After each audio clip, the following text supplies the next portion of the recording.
Bienvenue à toutes et à tous à ces nouveaux numéros de votre émission. Pour aujourd'hui, nous avons le réel plaisir de recevoir pour vous le docteur Désiré Bombilé. Il est médecin nutritionniste, il est également sexologue, il est aussi médecin directeur du cabinet de recherche Santé Plus, il est aussi chercheur congolais, mais aussi il est un écrivain congolais et à qui je m'en vais déjà dire bonjour docteur. Bonjour madame Charles. Et vous allez bien? Nous allons bien par la grâce de ça va. Oui, chères dames et messieurs, avec le docteur Désiré Bombilé, nous allons nous entretenir au sujet des aliments qui guérissent. Tout ce que nous mangeons, tout ce que nous mettons dans nos assiettes sont-ils nécessaires pour la santé? Et c'est avec le docteur Désiré Bombilé, lui qui est nutritionniste et médecin nutritionniste, allais-je dire, c'est à lui de nous donner tout le détail. C'est à lui que nous allons nous entretenir tout au long de cette émission. Je m'en vais déjà poser ma première question au docteur. Docteur, qu'est-ce que vous comprenez déjà par les aliments qui guérissent? Merci beaucoup. Il faut déjà signaler que je suis très à l'aise quand je parle des aliments qui guérissent. C'est comme un poisson dans l'eau. Quand on entend parler par les aliments qui guérissent, ça me donne déjà l'idée de dire que en mangeant, on peut avoir trois résultats. Le premier résultat, en mangeant, on peut attraper la maladie. Quand on mange mal, on peut attraper la maladie. Mais en mangeant, on peut aussi vivre les deux côtés positifs, qui est prévenir les maladies et aussi guérir les maladies. Maintenant, quand vous dites la question de savoir, quand nous disons qu'est-ce que j'ai dans la tête par rapport aux aliments qui guérissent, je dis parce que les aliments que nous mangeons contiennent des principes actifs. Les principes actifs, c'est ce qui neutralise la maladie. Nous avons aujourd'hui des produits, par exemple, des comprimés, qui soient la malaria, qui soient ceci. Il y a des principes actifs qu'on a à mettre sur pied pour combattre la maladie. La même chose avec ce que nous mangeons. Chaque aliment contient ces principes actifs qui sont capables de maîtriser certaines maladies aussi. Donc les aliments guérissent certainement, comme vous avez dit. Oui, docteur, vous avez dit que les aliments guérissent, pas peuvent, mais guérissent les maladies. La deuxième question, c'est en rapport avec ce que nous mangeons, pardon. Quoi manger pour être en bonne santé? Quoi manger? Merci. Déjà, il y a une formule que nous appelons, il y a le terme manger équilibré. Déjà, manger équilibré. En fait, nous disons toujours manger équilibré, ça veut dire variété plus modération égale équilibre. Donc, variété plus modération égale équilibre. En fait, tout ce qui est mangeable est mangeable. Tout ce qu'on peut manger, on peut manger. Il n'y a pas de mauvais aliments, il n'y a pas de pires bons aliments, non. Tous les aliments sont bons pour manger, sauf que à un moment donné de la vie, il y a des aliments qui deviennent contre-indiqués par rapport à d'autres, par rapport à l'état de santé d'une personne à une autre. Par exemple, quelqu'un qui est diabétique, on va l'interdire certains aliments. Pendant qu'il était en bonne santé, il pourrait prendre. Et quelqu'un qui est hypertendu, on peut l'interdire certains aliments, mais encourager d'autres. Là, à ce moment-là, on est dans le tableau de contre-indiqués, ce qu'il faut manger, ce qu'il ne faut pas manger, des aliments appropriés et inappropriés. Mais d'une manière générale, tous les aliments sont bons. Sauf qu'il y a une particularité, un peu exceptionnelle, que nous pouvons trouver dans les fruits et dans les légumes. Là, au moins, nous avons un avantage élevé dans cette catégorie des aliments-là. Pourquoi? Parce qu'avec les aliments-là, nous avons un coup de pouce de notre système immunitaire. Le corps de l'homme est dirigé ou contrôlé par une surveillance permanente de sécurité que nous appelons le système immunitaire, le système sécuritaire de notre corps. Ce système-là doit être renforcé, ravivé à chaque moment pour donner naissance à l'épanouissement de notre corps. Maintenant, quand notre corps se voit dans cette difficulté-là, notre corps manque les valeurs qui sont dans des fruits, le système immunitaire devient faible. Et une fois le système est devenu faible, nous sommes sujets de plusieurs maladies. Aujourd'hui, la grippe peut vous amener. Une simple grippe peut vous amener à partir. Une simple tout peut compliquer votre système respiratoire. Vous comprenez tout ça parce que le système immunitaire est faible. Alors maintenant, c'est ça l'avantage de consommer beaucoup de fruits et les légumes, bien qu'il y ait d'autres avantages, mais beaucoup de cet aspect-là que j'ai voulu marteler. Ah oui, docteur, est-ce que ce que nous achetons dans de vivres frais, cela également est conseillé pour être en bonne santé? Je ne sais pas pourquoi on appelle ça vivre frais. J'ai toujours dit qu'on peut parler ça des morts frais ou mourir frais. Je ne sais pas d'où est venu les noms comme tels. Mais au moins, nous insistons beaucoup plus dans ce que nous appelons les aliments vivants. Par les aliments vivants, nous voyons tout ce qui peut nous apporter d'intéressant parce qu'ils contiennent des valeurs nutritionnelles. Les vivres frais, partant d'abord des catégories des aliments qui ne sont pas conseillés à prendre à une dimension un peu ou à une quantité un peu élevée, nous parlons des aliments, des viandes rouges par exemple. Alors, dans les viandes rouges, il y a trop de graisses saturées que nous n'encourageons pas. Et bien, nous avons la famille M. Ce sont les mamans qui disent comme ça, la famille M. La famille M, c'est déjà quoi la famille M? Oui, Mipandi, Mbanga, Makoso, Mabumu, et M comme ça. Des Mpiodi, c'est ce qu'on appelle la famille M. C'est ce que les gens sont habitués ou abonnés à ces choses-là. Alors, si vous commencez d'abord à la période qu'on a tué l'animal en question, comment il a été conservé, et quelle durée de conservation a été faite, quels sont les produits qui ont été associés pour les conserver, et quand vous achetez, il garde encore quoi comme valeur nutritionnelle. C'est la grande question que je peux me poser, vous comprenez. C'est là de l'autre déjà qu'il y a un problème sérieux par rapport à cet aspect des choses-là.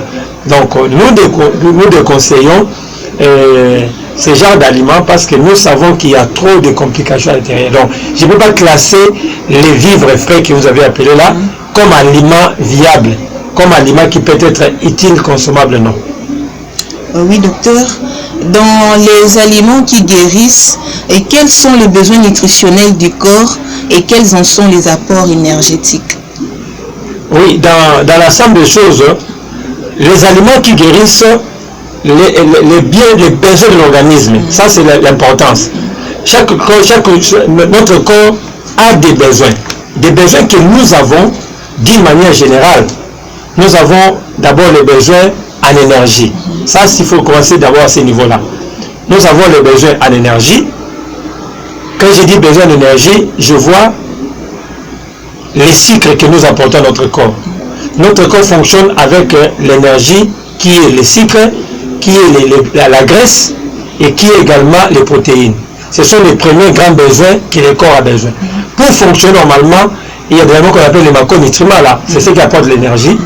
Alors, nous avons besoin de 55% de glucides journalièrement, 30% de lipides graisses journalièrement, et puis 15% de protéines journalièrement. Donc, ce sont des besoins quotidiens. Alors, maintenant, ça c'est le premier lot de ce que nous appelons les macronutriments. Nous avons aussi ce qu'on appelle les micronutriments, les éléments qui n'apportent pas l'oxygène, mais qui nous apportent, par contre, nous apportent d'autres éléments vitaux. Nous avons par exemple les vitamines. Il n'y a pas d'énergie dans les vitamines, mais il y a des principales valeurs qui peuvent nous être utiles. Par exemple, la vitamine A, la vitamine C, la vitamine E, la vitamine de groupe B, toutes ces vitamines-là apportent des valeurs très importantes dans notre corps, bien que ça n'apporte pas l'énergie. Nous avons les catégories des oligo-éléments. Nous avons des minéraux. Nous avons des fibres. Tous ces éléments-là sont répartis aussi dans le lot de cet aspect. C'est pourquoi nous répartissons en tout en 4 grandes familles. Nous avons la famille liquide, c'est-à-dire tout ce qui est l'eau. que ce soit l'eau que nous buvons, que nous pouvons classer comme un aliment aussi. Nous avons aussi des jus, nous avons des thés. Alors ça, c'est pour permettre notre corps à être hydraté. Voilà, là c'est la première chose où nous classons besoins en liquide. Nous avons les besoins les aliments de construction. Là maintenant, je parle des minéraux là, qui sont des calcium, des potassium, hein, des zinc, des fer. Ce sont des minéraux qui construisent notre corps, que nous trouvons beaucoup particulièrement dans des céréales complets, des dilés, ainsi de suite. Nous avons les besoins énergétiques, comme j'ai dit tout à l'heure là, que nous trouvons ce qui apporte l'énergie, les sucres, la graisse ainsi que les protéines. Et puis enfin, les aliments fonctionnels. C'est là où j'ai classé maintenant les vitamines, les minéraux, les fibres. Ça permet que notre corps puisse bien fonctionner. Quelqu'un qui a une grande quantité de fibres dans son corps, il bénéficie de ce que nous appelons les transits intestinal. C'est-à-dire quand il mange des fibres, il n'aura pas de problème de constipation. Parce qu'il fait très bien sa digestion et puis il n'aura pas de problème de constipation, d'où il est épargné des hémorroïdes. Vous comprenez?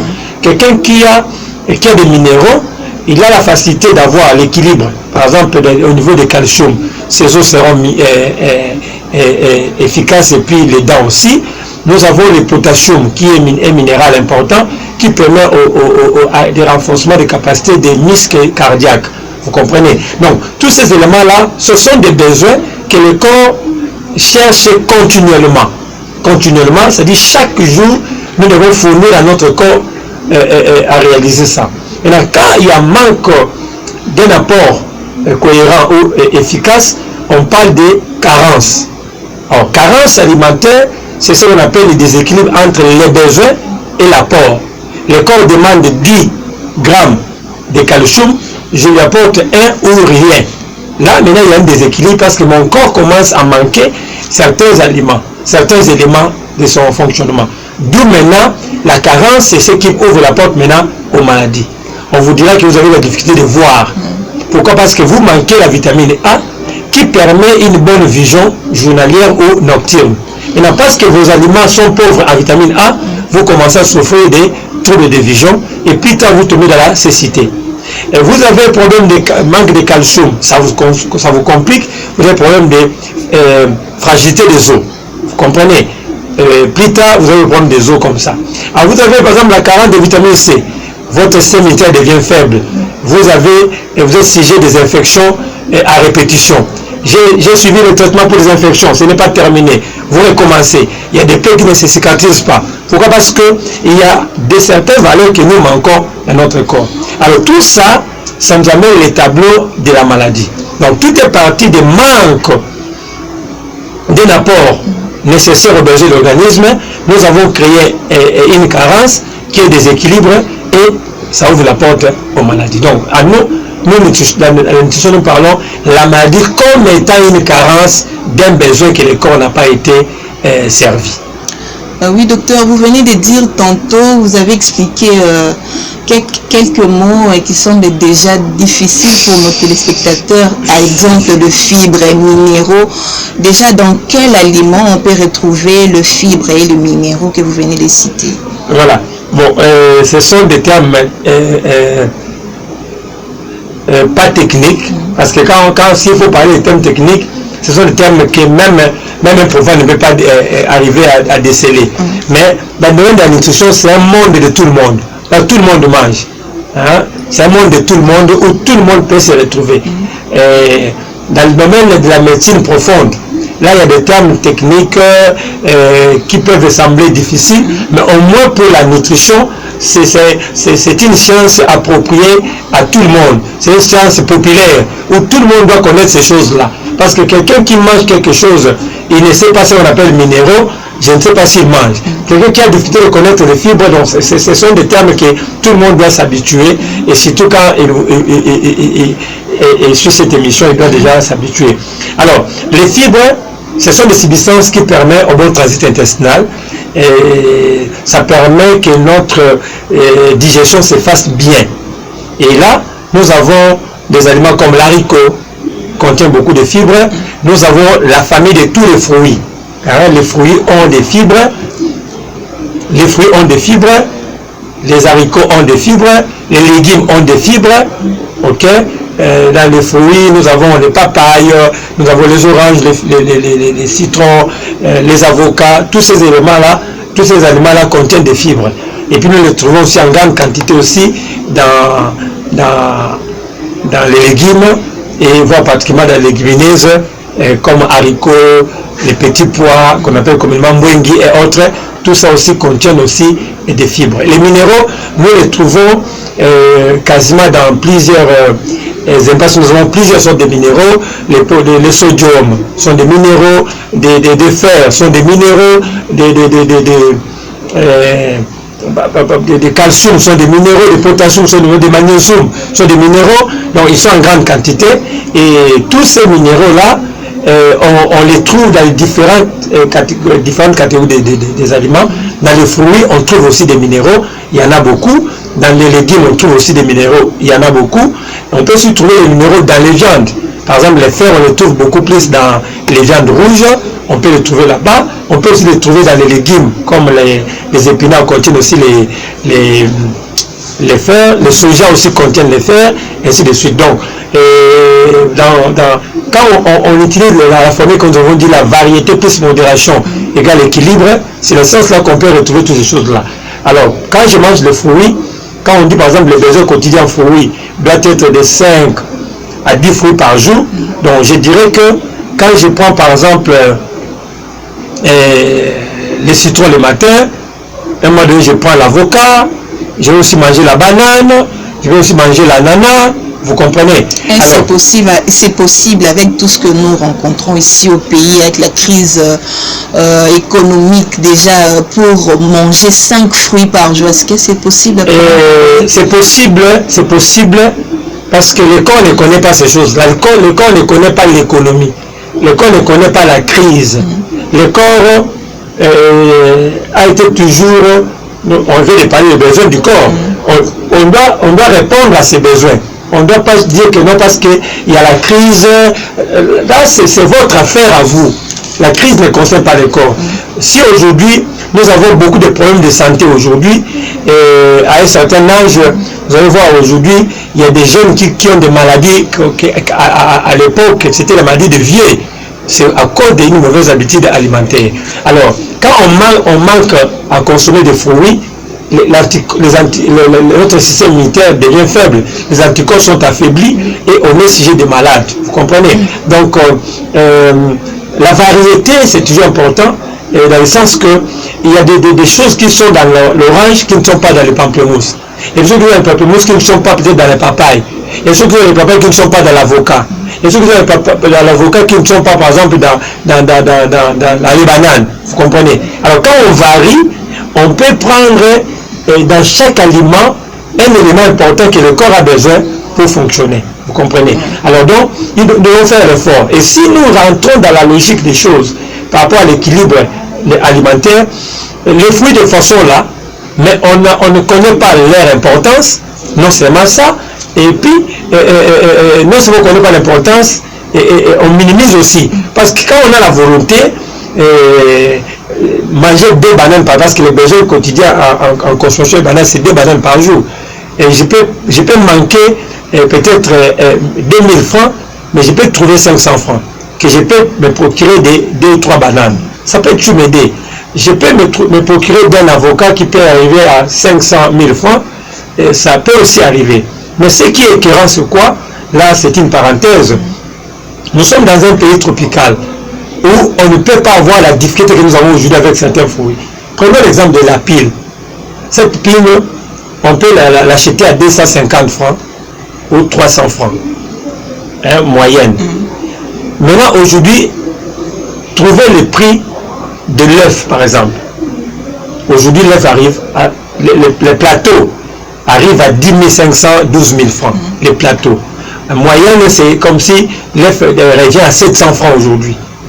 Est-ce que le mécanisme qu'on a fait pour créer la pile, c'est le même mécanisme qu'on fait pour avoir des œufs? Non. On peut avoir les œufs facilement avec la poule, mais aujourd'hui, ceux qui ont travaillé pour faire la pile, les mettent à la disposition de la population à 200 francs, tandis que l'œuf coûte énormément cher. Notre pays aujourd'hui, l'avocat 2000 francs, c'est inexplicable dans un pays comme le nôtre. Cela montre qu'il y a un autre problème, une politique qui n'est pas une politique qui ne cadre pas avec l'aspect nutritionnel, chose qui n'est pas encourageable. Donc la population congolaise en particulier ne peut pas manquer de fruits. Parler des difficultés de manger 5 fruits par jour, c'est un scandale, c'est une honte pour un pays comme le Congo. Oui, docteur, est-il possible pour un diabétique de consommer un aliment qui contient je dirais, le glucide? Oui, voilà. Les glucides, c'est le terme générique, général, mais dans les glucides, nous avons plusieurs sortes. Nous avons les glucoses, nous avons les fructoses, et nous avons plusieurs formats. Maintenant, en principe, c'est les glucoses qui n'est pas recommandé pour un diabétique. Mais un fructose, c'est-à-dire les sucres qui sont dans les fruits, il peut utiliser. Lactose, le sucre qui est dans du lait, il peut aussi utiliser parce qu'un diabétique a besoin aussi de l'énergie. Vous comprenez? Ce qui est vrai, il y a trop de sucre dans le corps et le sucre ne vient pas seulement dans l'aspect glucose. Il y a d'autres formats qui peuvent aussi nous apporter du sucre, mais qui ne sont pas des sucres compliqués, comme le glucose qui est déconseillé. Mais avec le fructose, une banane, 2 bananes, ça ne dérange pas un diabétique. Par exemple, un morceau d'ananas, ça ne dérange pas un diabétique. Et d'autres sucres qui peuvent aussi être utiles. Mais les sucres transformés, que nous appelons les sucres rapides, comme des sucres que nous utilisons dans nos déjeuners ici, c'est ce qui n'est pas conseillé pour un diabétique. Docteur, en parlant des aliments qui guérissent, ce n'est pas une manière de rejeter un tout petit peu le produit pharmaceutique? Non, par contre c'est un accompagnement important. Pourquoi? Parce que d'abord la personne qui a commencé la médecine, nous prêtons serment à son nom. Hippocrate avait dit que l'aliment soit ton seul remède. C'est comme ça qu'il avait défini la chose. Après il avait dit que l'aliment soit ton premier remède. Alors quand on dit premier, pour dire il y a deuxième, il y a troisième. Est-ce que dans notre pays, est-ce qu'on prend l'aliment comme premier remède? Pratiquement pas. Pratiquement pas. Et quand on classe les remèdes, vous allez voir que l'aspect nutrition n'est pas classé dans la thérapie. Vous comprenez? C'est déjà quelque chose qui n'est pas normal. Alors, notre travail, ce n'est pas de décourager ou peut-être de lutter contre la pharmacie, mais notre travail, c'est de ramener la population à comprendre qu'aucun produit ne peut nourrir le corps. Le corps est nourri par ce que nous mangeons. Le corps est nourri par ce qui est dans les bananes, ce qui est dans les citrons, ce qui est dans l'ananas, ce qui est dans les pondous, ce qui est dans les foumois. C'est ce qui nourrit notre corps, pas ce qui est dans les comprimés. Les comprimés ne viennent que pour booster, vous aider au moins de faiblesse, pour vous relever. Une fois que vous relevez, vous reprenez votre alimentation. Un véhicule qui nous a pris à Lemba pour nous amener à Victoire, nous commençons à le pousser jusqu'à Victoire. À quoi il nous sert?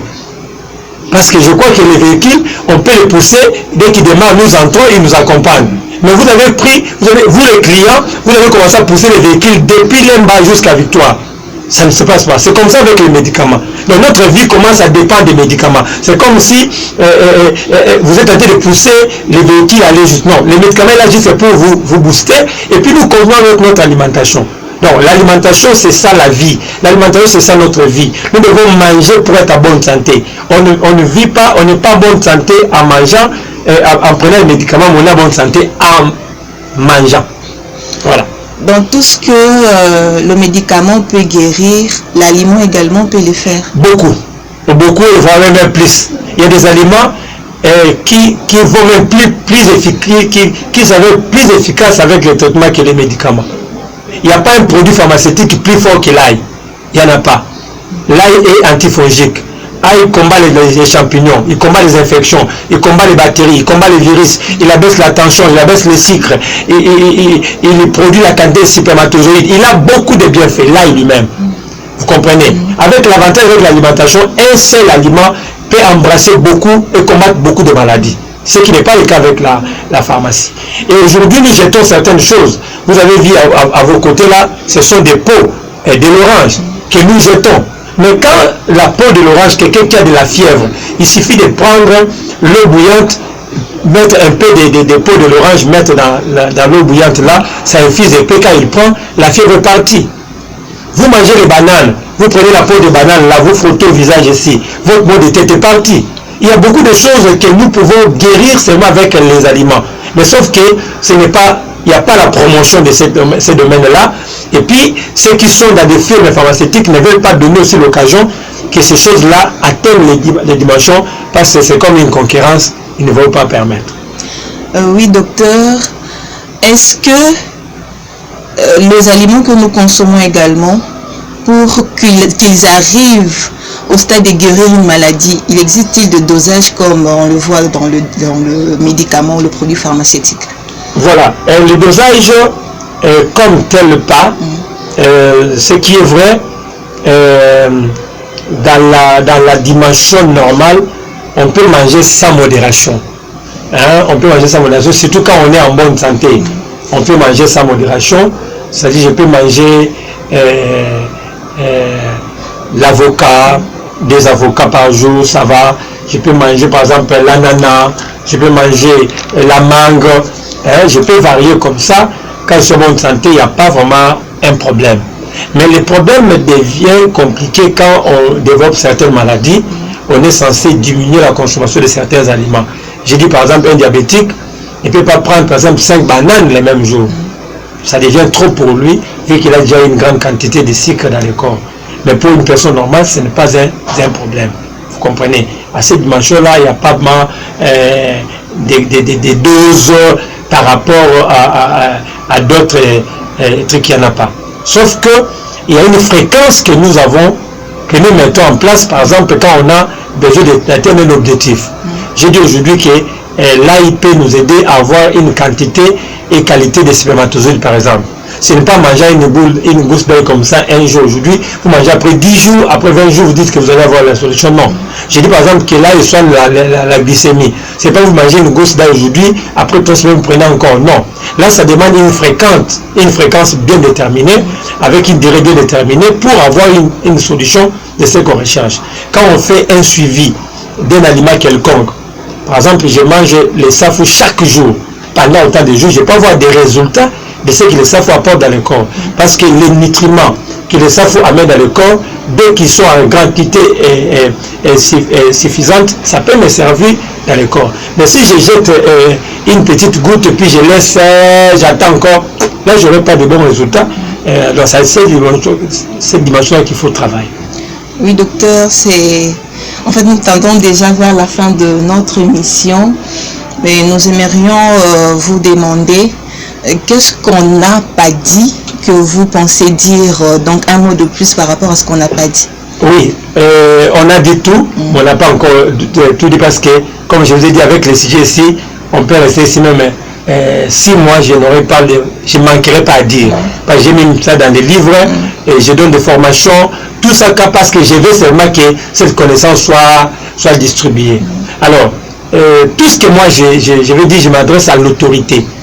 À l'autorité, je dis que s'il y a un domaine qu'il faut promouvoir dans un pays, qu'on veut voir les gens en bonne santé, et surtout dans cette période difficile que nous traversons des pandémies, c'est le domaine de la nutrition, domaine alimentaire. Et je n'aime pas parler de domaine alimentaire, je vois c'est vague, mais j'aime parler de domaine de la nutrition. Aliment et nutrition, c'est 2 mots différents. Aliment, c'est ce que nous voyons. Comme là, je vois la papaye, c'est un aliment. Là, je vois la canne à sucre, c'est un aliment. Mais nutriment, c'est ce qui est dans ce que je dois manger. C'est pourquoi on doit travailler en commençant par la culture. Qu'est-ce qu'on met comme produit chimique? Qu'est-ce qu'on fait comme culture pour avoir un bon fruit qui contient les valeurs nutritionnelles? C'est là où je dis qu'il faut qu'il y ait une grande promotion des valeurs nutritionnelles. On doit faire la promotion de la nutrition. Sensibiliser la population à comprendre que c'est dans l'assiette qu'il y a la vie. L'assiette, c'est la vie. Les gens doivent manger des choses appropriées. Notre pays n'a pas besoin des conteneurs qui amènent des choses mortes pour amener. Sinon, on a nos propres richesses ici. On peut valoriser notre Daipen qui est là. On peut valoriser les champs de Bukananzo, Lonzo et d'autres qui peuvent produire en quantité industrielle ce que la population pourrait bénéficier. Et à ce niveau-là, on éviterait aussi beaucoup de problèmes de santé parce qu'un domaine de la nutrition qui est négligé, un pays où les gens ne mangent pas bien, quand je dis manger bien, ce n'est pas manger gros fou comme ça avec les Thomson, c'est pas ça manger bien. Manger bien, c'est-à-dire combler tous les besoins des journaliers de l'organisme. On commence avec les fruits, on mange ce qu'on veut manger. Quand j'ai les moyens pour acheter des fruits, j'achète les fruits. Quand j'ai les moyens pour acheter les légumes, je mange les légumes. Donc, c'est-à-dire, cette facilité-là de manger normalement, naturellement, c'est la plus grande richesse que le pays a besoin pour aller loin. Et à cela, quand on a des nutritionnistes qui peuvent orienter les gens, montrer les gens comment ils doivent gérer leur assiette, on épargnera les pays de plusieurs complications de santé, surtout de maladies comme le Covid là. Je l'avais dit et je le dis toujours, Covid c'est parmi les virus les plus faibles du monde. Je le dis, je le répète et j'assume, c'est le plus faible du monde. Mais s'il arrivait à dompter comme ça, parce que nous avons négligé un système important dans notre corps, qui est le système immunitaire. Les anticorps sont devenus faibles à cause de n'importe quoi. On mange n'importe quoi. Je me réveille le matin, le soir, je mange le caillou avec le coin, là je dis que j'ai mangé. Et demain la maladie arrive et je pars. Parce que le système immunitaire est faible. Les gens sont incapables de manger des fruits parce qu'il n'y a pas de moyens. Et ça cause une faiblesse de système immunitaire. Et comme conséquence, aujourd'hui, la mort est dans l'assiette. La mort est devant nous à chaque jour. Je cite en disant que les gens qui lisent la Bible disent que la vie et la mort sont au pouvoir de la langue. Mais moi, je dis la vie et la mort sont au pouvoir de l'assiette. Tout ce que vous mettez dans l'assiette conditionne votre vie ou votre mort. J'ai toujours dit, dis-moi ce que tu manges, je te dirai comment tu mourras. Merci docteur, merci vraiment pour votre disponibilité. C'était vraiment un honneur pour nous de vous recevoir dans notre émission. Nous vous disons un grand merci. Je vous remercie aussi. Oui, chers téléspectateurs, vous avez compris que c'est déjà la fin de cette émission. Je vous rappelle qu'on avait reçu pour vous le docteur Désiré Bombilé. Il est médecin nutritionniste, il est aussi sexologue, il est médecin directeur du cabinet de recherche Santé Plus, mais il est également chercheur congolais et écrivain congolais. Avec lui, nous nous sommes entretenus au sujet des aliments qui guérissent. Lui, en tant que nutritionniste, il a donné le meilleur de lui. En tout cas, il nous a expliqué, il nous a dit tout ce qu'il fallait dire et je suis persuadée que vous et nous avons compris tout ce qu'a dit le docteur et je vous dis un grand merci, vous qui êtes à la maison en train de nous suivre. Vous avez donné vraiment du temps pour nous suivre. Nous vous disons merci et un grand merci également à Trésor Massiala qui est à la réalisation de cette émission. Quant à moi, je vous retrouve prochainement